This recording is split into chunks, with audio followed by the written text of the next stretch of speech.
this particular trip. I did that so you would know, but also so you would know who after today you could go to and ask questions. If you see a slide or hear a story or have questions about the people or the work done, these are some people, teenagers and adults alike, that you can go see and talk to about that and ask questions. Nicaragua, where we go, we fly into the capital city of Nicaragua, which is Managua. From Managua, it's about a 3-hour drive that we take to get up to the mission itself where we go, up in the mountains of Hinatega. As that song just sang, you'll see in some of these pictures as well, Hinatega literally sits in a bowl. It's kind of like Oak Ridge, but it's much more obvious just to stand there. You can stand anywhere in Hinatega and just spin around and literally watch the mountains surround you right on all sides. Some of the things we run into in Hinatega is that access to things like sanitation, plumbing, clean water are not available at all. Lots of the issues that they run into there, be it their infant mortality rate, their maternal mortality rate, or just their life expectancy in general, is largely tied to this inability to access clean drinking water. The water that they drink, for the most part, literally kills them slowly over time, and that's one of the biggest issues that we face there, and we'll talk about some of that. Nicaragua is in Central America. I had somebody a couple years ago when we first started going, they gave me a big speech about the horrors of South America, and I said, you're right, the only thing that's not in South America is Nicaragua. Nicaragua's in Central America, and as you can see right here in the middle, as we zoom in, there is Hinatega, right here in the middle. We fly in down here in this red star to Managua. Hinatega is where we stay. This whole province up here is largely considered Hinatega, with a lot of suburbs in it, if you will. We also will, at different points in time, hit some of these other areas up here, and all the way down to Masaya, Leon, and areas like that, Granada. If you're a history buff, Granada is the oldest civilization in this hemisphere there. This is what it kind of looks like as we fly in. This is what I want you to see. This is one of the neat things. This is, as you can see, the waves white capping out there and the waves crashing in. And the first time that we saw this, we all stood and looked and admired the ocean until the locals laughed at us and told us that this is a lake. And this is the smaller of the two lakes in Nicaragua. This is Lake Managua. Lake Managua is about 400 square miles. This, as you can see, no land in sight anywhere. One of the sidebar things that this showed me is I've never stood at a lake, and it was hard to capture in the picture, but I've never stood at a lake and really watched big waves happening on a lake. And so it gave some neat perspective to the Sea of Galilee and the storms that would rise and things like that. As I said before, though, this is the smaller of the two lakes. The larger lake is Lake Nicaragua, which is 3,200 square miles. And it is a natural lake. Both of these are natural. Another just interesting thing about these two is that they have freshwater sharks.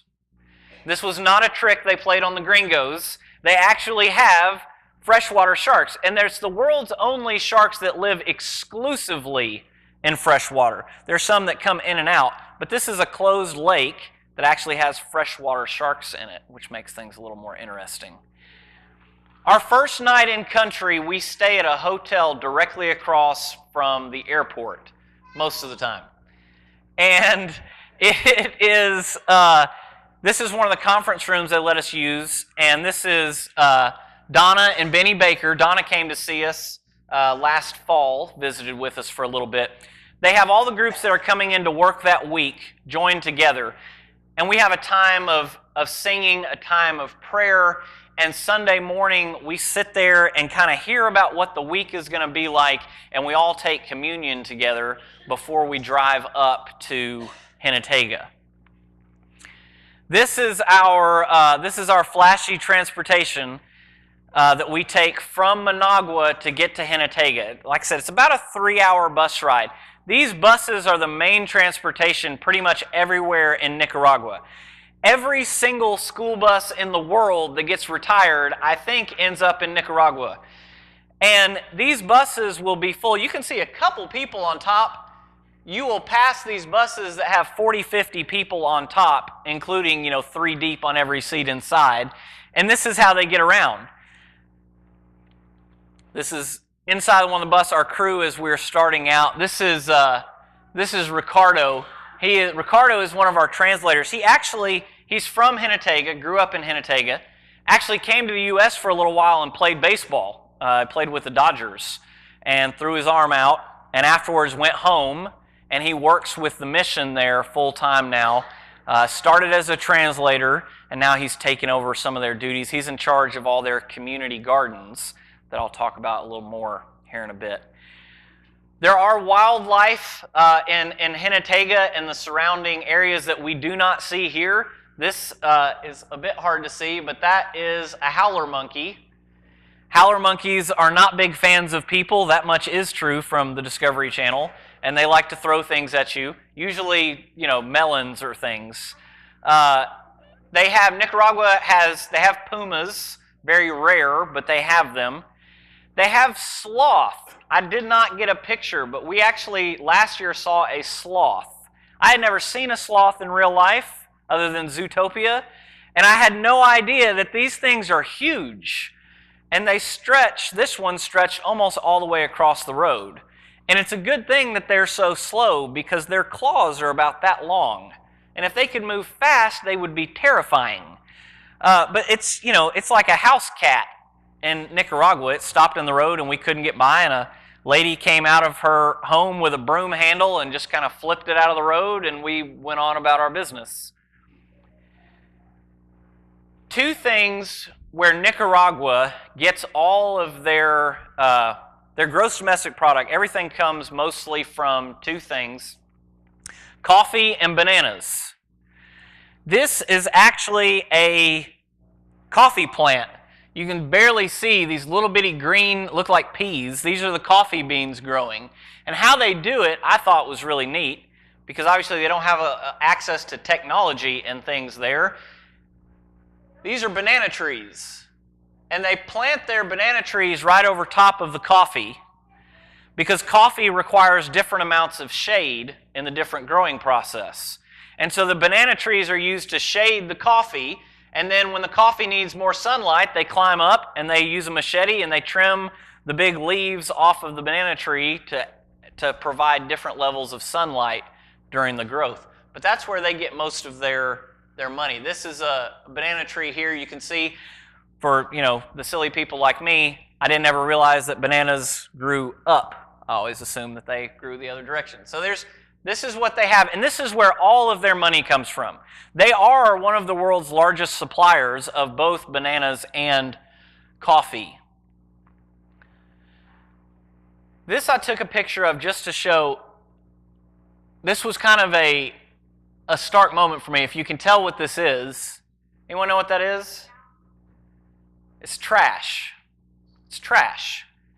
Trash that gets piled up, set on fire, and burns forever, constantly smoldering. Does that analogy sound familiar? When Jesus, and they talk in the New Testament, and they talk about hell a lot, the place that they're using as their analogy, the place that he is describing and that became tradition, originally it was a place that was used for sacrifice before God's people tore those down. But in later years, it was used to burn trash. And so when Jesus would talk about hell, he would point to an actual place outside the city where it was constantly burning trash. And to see this place just smoldering gave a very, very somber look to it. It's something that I noticed you pass this on the way up, on the way to Hinatega, the way up the mountain. This is the very first set of homes that you see as you come into Hinatega. As you're coming into town, this is the first set that announces you have arrived in the city there. Once you get into the mission itself where we stay, outside of the doors, outside of the big windows on the second floor of the mission, you see this. You're overlooking this market. The market is full of sights and sounds and people and smells and everything else. One of the rules that we have that's hard and fast is that you don't eat anything outside of the four walls of that mission while you are there. We got a good lesson on that the first year that we were there as we stood there and we watched this woman. She was probably 8 or 9 months pregnant, and she would set up right below this window every morning. Before daylight, she would set up and she would cook chicken, and she would cook chicken all day, and it smelled amazing. And Benny laughed and said, "It does. It smells amazing. Sit at that window and watch just a few minutes." Well, in addition to the fact that that chicken sits out all day long, as she's preparing this chicken for everybody, there's one bowl of water on that table, and that one bowl of water is used to rinse the chicken, mix her spices, and wash her hands. This doesn't bother their guts, but it would nearly kill us. But this is what they have. That is the good food. That is the access that you have to, that's going to a restaurant, right? And so food, bacteria, parasites from water, are some of the leading issues that they run into there as far as health. This is the bus station, the same one. If you'll see, here it is, and here it is with all the buses loaded up. Hinatega is a daylight society. Outside of that little central area there in the city, some of those places don't have electricity. Nowhere outside of the city really has it. And so it's a daylight society. They work from when the sun comes up, and work stops when the sun goes down. Well, the sun comes up about 5 a.m., so at about 4:30, all these buses roll into the bus station, and because, it's hard to remember when 4:30 happens every day, they all blow their horns and honk and play music and everything to tell everyone it's time to go to work. That's why nobody in the mission on that half of the mission needs an alarm clock to get up and get ready for work. This, it's hard to tell from the angle. This is a shower in the mission. It is lovingly known. They are lovingly known as Widowmaker showers. Some of you have probably used these somewhere before. But it is a shower with live electrical wires running to it. This is a coffee pot, basically. It uses the heating element from a coffee pot to heat the water so that you can have warm water in your shower. You're not going to have hot water, but you can generally get some warm water if you have the pressure turned down low enough. But we tell everyone that we'll tell you one time not to reach up and adjust the shower, and we tell you one time because we won't have to tell you twice. Live electrical wires running to the shower right above your head is not fun. For me, this is not a problem. For the guy there from Texas who was 6'3", I feel it was much more interesting for him to try to take a shower underneath the coffee pot. The first day we're there in Hinatega, we take a walk up to the cross. It's 1,000 steps that look just like these. It's hard to make out the looks on the teens' faces from this picture, but it's a mixture of, agony and defeat, mostly, as, this 60-year-old Nicaraguan in a soccer jersey runs past us doing his daily exercise, running up and down these 1,000 foot. This is about halfway up. You can see this is a giant cemetery. Is this beautifully multicolored cemetery for all of Hinatega. This is a view of it from about halfway up those 1,000 steps to the cross. This is the cross at the top. That's actually Sidney Cornett hanging on to the cross at the top. And it's hard to tell on the projector, but as you can kind of make out, we had a rainbow that day from the sun and a slight drizzle we had on the way up there, basically from humidity. But this is a picture from the top of the cross. This is Hinatega. This is Hinatega. This is downtown, everything crammed together. This is a home. I've showed this particular picture before, but this is a home in one of the newest suburbs of Hinatega. This is where people relocated after a hurricane. They came, and these are sort of the newest homes. This particular home belongs to a guy who the woman and the husband and the wife both have full-time jobs, which is extremely rare. They're a very wealthy family considered, and this is their very upper middle class home that they have. That's just a sign on the door you can see on that post. What it says is that the lady there, for extra money, she sells homemade tortillas, and it's about 28 tortillas. She would sell 28 tortillas to make $1, is how that comes out. Some of the jobs we do, there's one called Bible Adventure, which is what this one is here. We take groups. Every day you have a different job, mostly, and we'll split everybody up, and you'll go in all different directions all over Hinatega and the surrounding provinces there. Bible Adventure is basically a mobile vacation Bible school where you will go and set up. This one was set up at a school, most of them are, or a community center of some kind, and you will put on a vacation Bible school for the kids there, and along with every group goes translators, and along with every group goes local preachers that go and then talk to the kids. They talk to the families. They talk to the parents while the VBS is going on, and then they talk to the kids more after the VBS and the skits are over. But they send local preachers to every one. This is the block making factory. Everything there, just about on the industrial buildings, everything that the mission builds are made from these blocks, concrete blocks that we make. You start out, everything is mixed and made by hand to start. So you start off with, we carry the bags in Hinatega and in Nicaragua. Their cement powder bags come in one size. It's 111 pounds. And so you'll take a bag of that, and then you'll take 3 wheelbarrows of your coarse sand and fine sand and gravel, and you pour it on the ground, add your water, and you mix up your batches to make the mixture that you're going to use. Then we use this machine.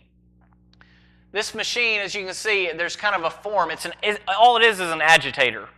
You push the material in with a wooden pallet on the bottom, and you pull the handle down, and it works as an agitator to shake everything down into the mold and compact it.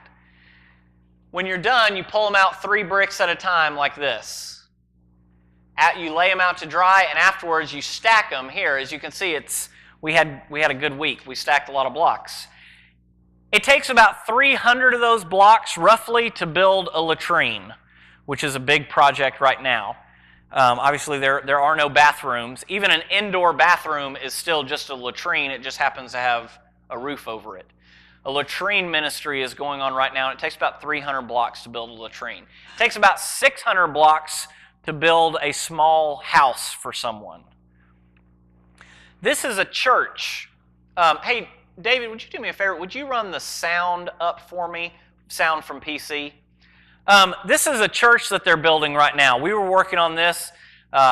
We had several people from our crew on this site over the week. And this is going to be their newest church for Hinatega. And as you can see, this was a rare capture. It's kind of like a fuzzy picture of Bigfoot. It's Lindsay Cornett working. And she threw some shovels around once so I could take a picture and show her mom. No. Lindsay worked all day mixing the concrete that we would use to kind of make the walls for this church.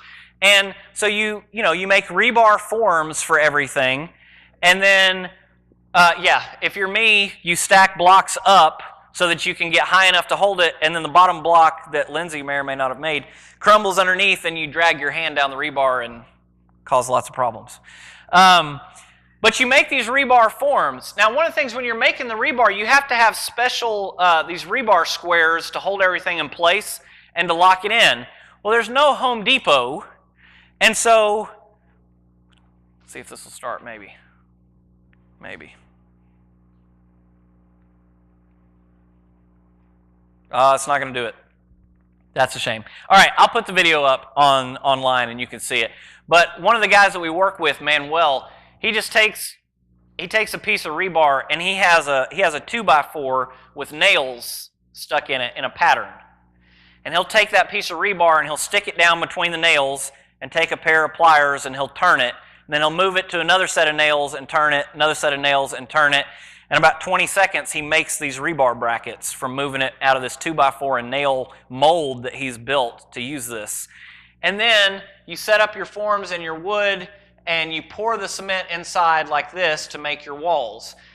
Church construction and home construction are things that are happening there all the time, year-round.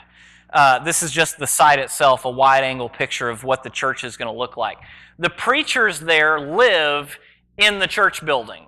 They have a little, what we would consider like a broom closet, basically, in the back of the church building where they and their family live in the building at all times.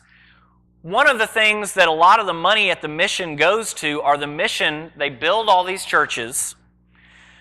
They go out and they pay the preachers. They hire the preachers, they train the preachers, and they pay the preachers' salary. That is what a lot of the money there goes to. Now, anytime that anyone needs any help, like our benevolence fund that we have here, or a home that needs repaired, or whatever it is, the mission itself never gives out a dime. What they do is they make sure that the mission gives the local church the money and has the local church give the family what they need, so that everyone learns that it's the local church, their local church, that takes care of them and creates that community. It's a really powerful thing. Community garden is one of the sites there. They are planting these community gardens. They buy the seed, they plant it, and they use that to feed the families in that area. They plant anything, all kinds of different stuff. The ground is very fertile. A lot of what they do there is corn. I just put this up here to show this. You can just sort of make out this little trail. All right? This trail goes straight up this hillside, and there are houses built all the way just up the hill. They'll just find the side of a mountain, and they'll walk straight up the hill and start building these little lean-to houses that you'll see. At the top of this, up here, is where we were working one day to build a latrine. And so you have to carry all your lumber and all your supplies and cement mix and everything up that trail to get to the top. They're working on these now. This is a new ministry. It's basically a sustainable, like biodegradable latrine. And so you have two sides. And you use one side at a time, and you'll put lye or ashes down from the stove that you cook in. And then in about 6 months, you swap sides to the other one, and that side is now completely dried out, and you can use it as fertilizer for your garden or the coffee plantations and things. There are always, every year, a few sites that are safe for people when they've had a hard day, or people who are injured, or people who medical conditions or other things cannot go very far. One of them is called Mobile Library. And you drive up to a school and you walk inside and they carry in some books and you read to the kids. So this year that safe site started out looking like this, and then to this, and then to this. This is the trail that, as you can see, I'm up here carrying the library. We carried the library, this trail, 2.5 miles one way to get to the school that we were going to. To get to the head of that trail took a 4-wheel drive truck to get us there. And then it was a 2.5 mile one-way hike to get to the school that we were going to, this particular school here. It was very hard, but here's the thing. There's not a whole lot of people walking 2.5 miles down an old dried out creek bed carrying books to go see these kids. And so they were a bit excited. This is Amy Phillips, who is fluent in Spanish. She was a military linguist, which was handy to have. She joked that what she did have to relearn was how to speak to people in Spanish about Jesus instead of listening for words like bomb and terror. But she got to sit in the floor and read to these kids, like everyone, and the kids just sat there and got to listen as you read stories to them and spent time with them. On the way back, we started walking back, and somebody had a group of longhorn cattle that you see in front of us, and they figured, well, they're going that way anyway, so they literally just sent the cattle, and then they stayed at the house, and the cattle was in front of us, so we had to shake the boxes and herd the cattle all the way back, which added to our return trip. Kids Day is another event that we do where we will go to a community and we'll have a huge day, almost again, kind of like a vacation Bible school, but like what we did for Vacation Bible School yesterday, where we make a whole day of it. We feed the kids and we feed the families and we play with them. If you look at this picture, this is Madison Taylor, and you can see the little boy here. This little boy slipped in a puddle, fell backwards and hit his head, and he popped up real fast. And Madison ran to ask him if he was okay, and he nodded his head, and then he turned around and she could see he was pouring blood. He had split the back of his head open. And so Madison grabbed this kid, carried him over to the adults, and sat down and held this kid until a pickup truck came that they could load him on to take him to the hospital. Just so happened, we had a doctor, one doctor, who came from Texas and was there with us, who was there and able to stitch the little boy up. I think he said, what did he end up saying, Madison? How many stitches did he take? The little boy was fine. Madison was a wreck. The little boy was fine. I think he ended up taking 16 to 20 stitches in the back of his head. And the doctor said the whole time he was stitching him up, the little boy just sat there and looked around the room. He was fine. The resilience of the people and the kids there is astounding. This is another one of the places we go. Here's what I want you to see. See these eyes? See their eyes? In the U.S., this is called surfer's eye, and it's where the skin starts to grow over the eye from prolonged sun exposure. That will continue to enlarge until eventually it grows over their pupils and they're blind. And there's not a fix for it there. And this is why a lot of times we take sunglasses, because a simple pair of sunglasses would fix this. But when they don't have that and they're outside on the sun all day, basically on the equator, they develop these. And as young as these boys are to have developed these, they will be blind in a few years. This is another problem that is pretty widespread that we try to combat a little bit while we're there. We work with kids every day. If you are mixing concrete, then in between the bags of concrete, you find kids to play with. When you're done making the blocks, you walk next door to the school and you find kids. You find kids in the street. As Nancy and Patty are here in the street, you find kids everywhere you go, and you just talk to them. You just pay attention to them. If you look at the front of your handout in the pew today, there's a note on that. I'll let you read it. But I basically just said, a lot of mission, people feel they really need something tangible, right? What are you going to do on your mission trip? They need to hear, I'm going to build a well. I'm going to build a house. I'm going to have something that at the end of it I can take a picture and show you and say, hey, this is what you donated money for. In reality, all of those, we're not humanitarians. That's not our main point. We do things like that so that we get to spend time with kids and tell kids about Jesus. We do that so we can tell families, hey, we're here because Jesus told us to be here. So mostly missions is speaking to people in really broken Spanish, and so they get to laugh at you because, you just said you would like to you were trying to say, I want to give you a hug, and you said, I lost my cat or something. Like, This is missions, is to smile and to hug and to listen, even when you don't know what they're saying and they don't know what you're saying. Mike, one of the guys who lives at the mission and works there, he said, they won't understand you and you can't understand them, and that has nothing to do with communication whatsoever.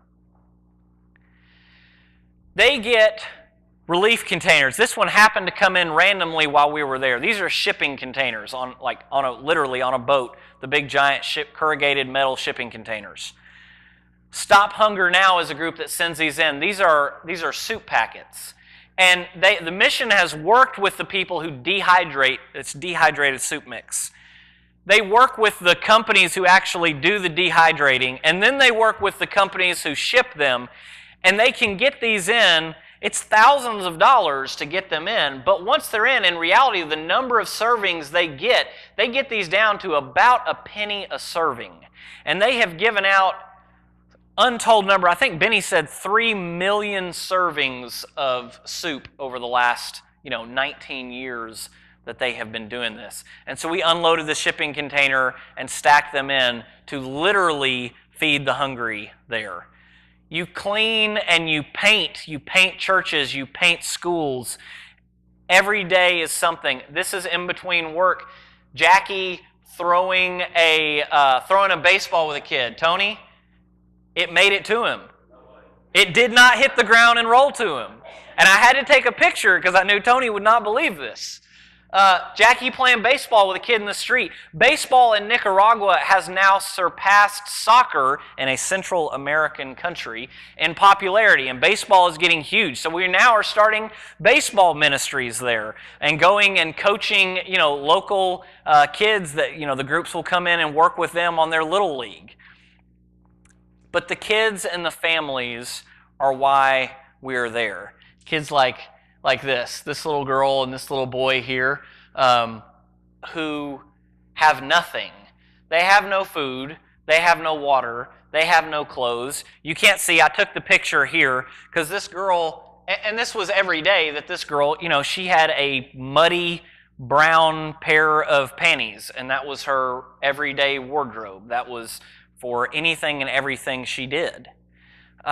Shoes and everything else. And this little girl and little boy, that picture I showed you of the huge trail walking straight up that hill, this little girl and little boy live at the very top of that hill. So they go up and down that hill every day barefoot and like this.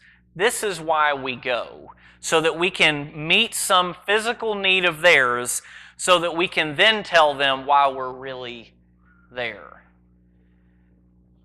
This is just a picture of contrast, the beauty of the picture and the innocence of the child, and understanding that the water he is drinking is literally killing him. The age there, I think I've told you, in Hinnatega is like 62. So, at 33, I had a translator look at me and go, "My God, you are old." Because, I'm over the hill at 33. This is mostly due to the water that they have to face. But as I always tell everyone, if you're looking for a location to go find sad, downtrodden, miserable people, it's not the place to go.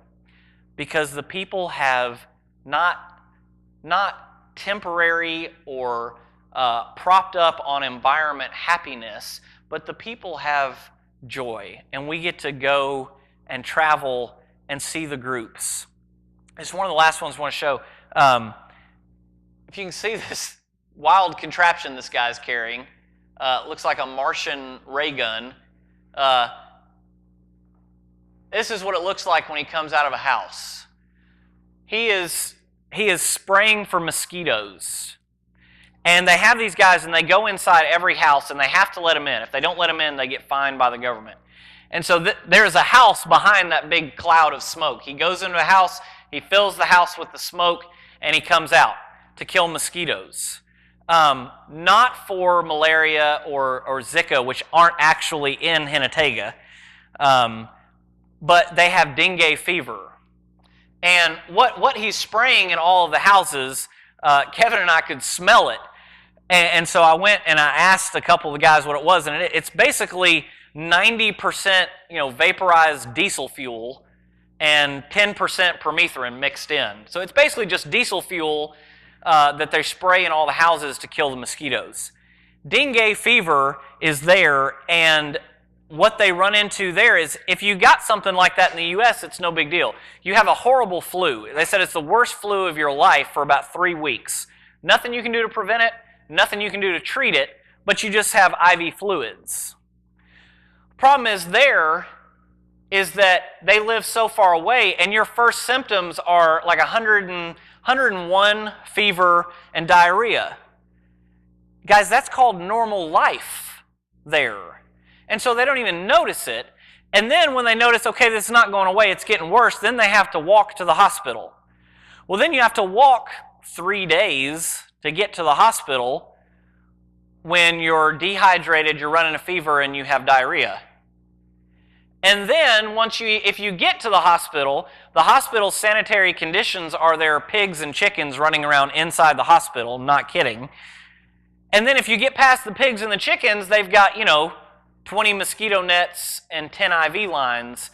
And the last day we were there, Hinatega got named an international emergency area for dengue fever, and there were 300 kids in the hospital. They die on the way to the hospital. They die from dehydration. They die from dehydration because they can't get there. Or if they get there, even if they get to the hospital, you still have the kids dying because they don't have the IV lines to replenish their fluids. So something that we would go to a walk-in clinic and get some fluids to rehydrate, they're dying in hundreds over. This is why we go. These schools full of kids that the mission builds. The mission builds the schools, they build the churches. They were in a government meeting, and the guy said, hey, there's like 35 areas north of here that don't have a church. Donna walked out and said, Benny, there's no way. Benny walked out and laughed at her. Donna is the realist, Benny is the dreamer in their relationship. Now, several years later, they have helped to plant 121 churches in that area that was needing the 30. This is what Mission Para Cristo does and what they do year-round. This is what we partner with. This is in that new area. This is a shower, right? So this is some black landscaping tarp, and they carry buckets of the water in there and undress and pour it over their heads for their shower. And this was really nice. This was the nicest one. Everyone in the neighborhood would come to this family because they actually had this shower to use. This is the stove that is in every home there. It's a stone clay stove that they burn wood.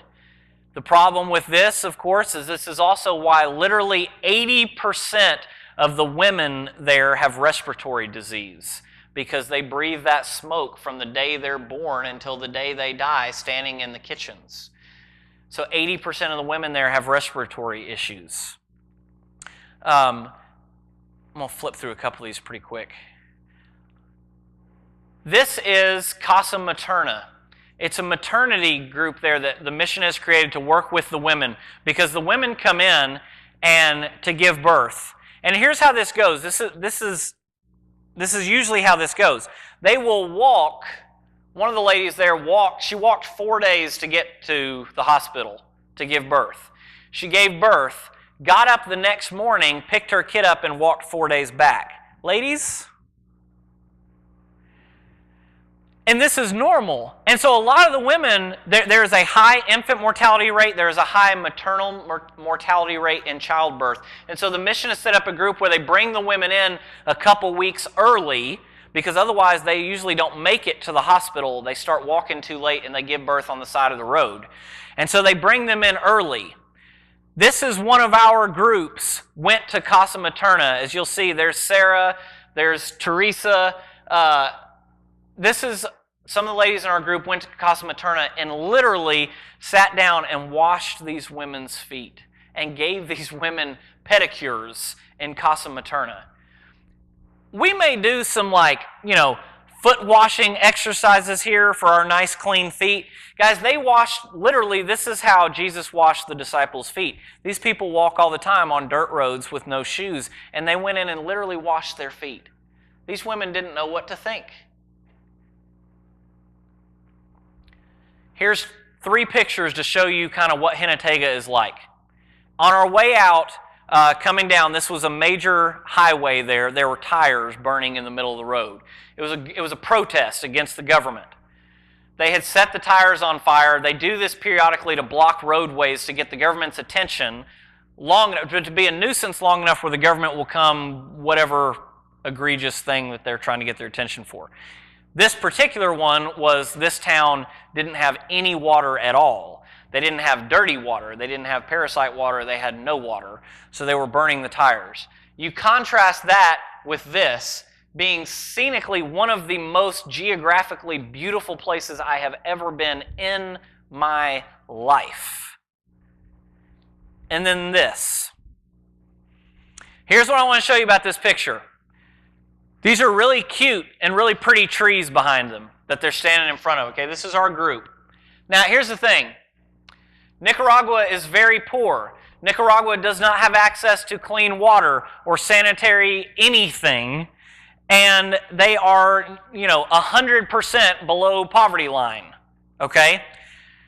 Nicaragua got an international grant to try to help living conditions in Nicaragua for the people there. And the sitting first lady at the time used those millions of dollars of international aid money to build those trees. Literally, to build these trees, these lit up pretty trees. This is one of the reasons why Nicaragua and lots of places like this will not change. As you can imagine, that sitting first lady was not very popular with the poor in Nicaragua. And so urban legend has this right here. If you look at this tree over here, the bottom of the tree, you can see it in this one clearly. You got on this bottom row right there. 6, 6, 6. So urban legend has that the people decided that the first lady, the only way anyone could be that evil was that she must be a witch. But this is what Nicaragua deals with daily, and this is why Nicaragua will continue to be, as Jesus said, the poor will always be with us. Here's the big point of the whole slideshow, and I promise I'll let you go. This is Hope for Life. Hope for Life is a water filtration system that a guy who was an electrician got online and Googled and figured out a way to build a water filtration system that filters out 99% of all parasites, bacteria that's harmful in the water there. And he figured out how to make it with only materials that he could buy right there in Hinatega.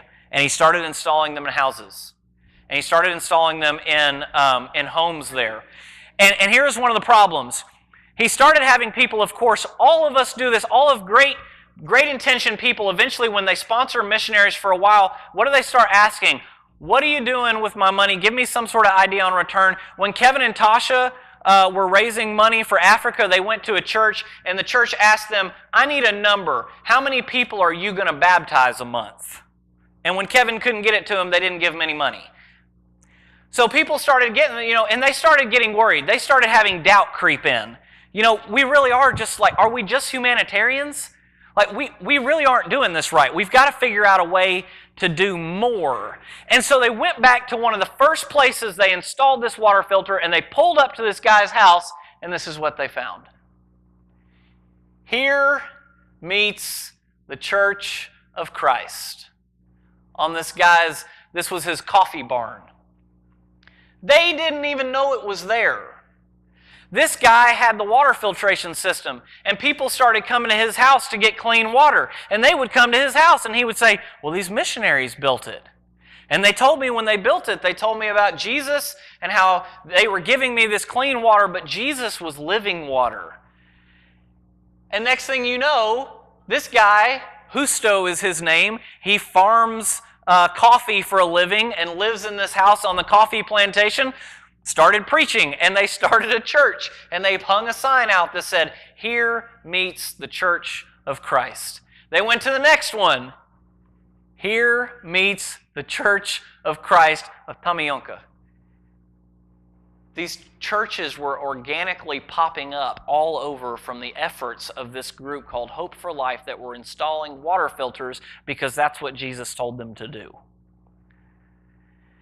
This is the auditorium of that church that I wanted you to see. I asked the guy if I could come in and look around and so I could get this picture. This is their auditorium of the church that they fill every Sunday and worship. And I was really stressed out last Sunday because only one of our air conditioner units was working in here. And this is their auditorium. And this is why. Sharing Jesus as we serve the people of Nicaragua. This is Mission Para Cristo. This is who we go with, who lives there year-round for 20 years. This is why we go. This is why we go. This is their podium that the preacher preaches at. You can see right there. It sits on top. This has a lid. It's their Lord's Supper table. They take the lid off the Lord's Supper table and it's full of water. And that's what they use for their baptistry. This is why we go. This is, you can sponsor children. And Donna came and talked about that. This is actually the girl that the Cornett family, Tony and Sydney and Lindsay and Jackie, sponsored this little girl. And they got to meet her on this trip and go meet this girl and have conversations and give her gifts and hang out with the girl that they sponsor here from Highland View in Tennessee. This is the smile boxes that we do every year that will be coming around in about a month, that we'll be kicking off to take those very kids that we work with every day that we're there, these little smile shoe boxes for Christmas. These are the reasons why we go, and these are the reasons why it's important, and these are the reasons why when God asks you to participate, when God asks you to help, when God asks you to give money and to be a part of this, this is what God is using. This is what God is using it for. This is what God is doing. Guys, you don't have to go to another country to be a missionary. We do it here in Awana. We do it in the clothing closet. We do it in the food pantry. We do it at Knoxville Work Camp. We do it in Brothers Keepers. But we do it in Nicaragua too. We do it wherever God happens to ask us to go. But I just wanted you to see and get an idea of what your prayer and resources and support are doing in Nicaragua for the people of Nicaragua. And to thank you for that and to let you know this is the work. This is the work that your hands are doing. This is the work that God has invited us to come alongside of with Him and do for the least of these. As Rodney read, in the great list of huge works that Jesus said the sheep had done, you fed me, you clothed me, you sat with me, you gave me a drink of water. It doesn't get any more pure than that. Thank you.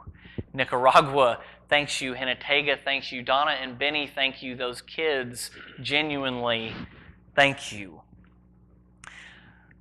I'm going to ask you to stand. Rodney is going to come and Rodney is going to sing. Here's what I want you to think about in this. Picture, as we sing, picture their auditorium, right? Picture the auditoriums that they are sitting in this very morning, doing the same thing, having their same communion, praying with this same family. And if this morning, if we can pray for you, if we can support you, if we can be a blessing to you, if we can try to take a burden off of you or share it with you, or if you saw something in that slideshow that is an encounter with God and you want to know more about what it means to be a part of God's family, or you want to come and find out what it looks like to be baptized and be a believer in Christ and live for that type of life where you give clothing and shelter and food and water, we ask that you come as Rodney sings.